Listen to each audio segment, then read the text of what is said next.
Toronto, a Canadian judge on Friday suspended part of a Quebec law banning people from wearing full face veils when giving or receiving public services, handing a provisional victory to civil liberties groups who argued that the law is unconstitutional and discriminates against Muslim women.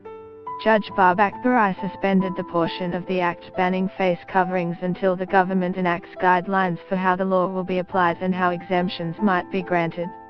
The government of the mainly French-speaking province of Quebec now has a chance to clarify in detail how the law would be put into practice.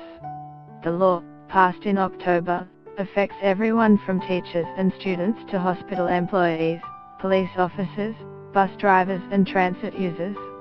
While the law does not single out any religion by name, debate has focused on the iqab, a full face veil worn by a small minority of Muslim women.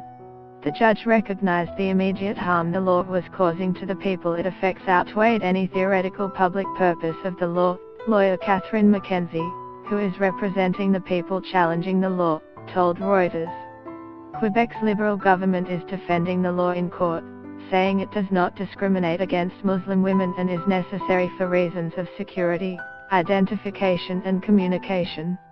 The Act's name refers to religious neutrality and accommodations on religious grounds. I am not unsatisfied with the judgment because there's no mention that the law contravenes the Charters of Rights, Quebec Premier Philippe Couillard told reporters Friday, as quoted by the Canadian Broadcasting Corporation.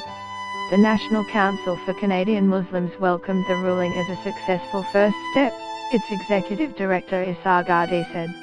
Get the latest news and updates emailed straight to your inbox. By submitting your email, you are agreeing to Fairfax Media's terms and conditions and privacy policy. Opponents of the law say it targets a visible minority that has been subject to threats and violence. Quebec had about 243,000 Muslims as of 2011, according to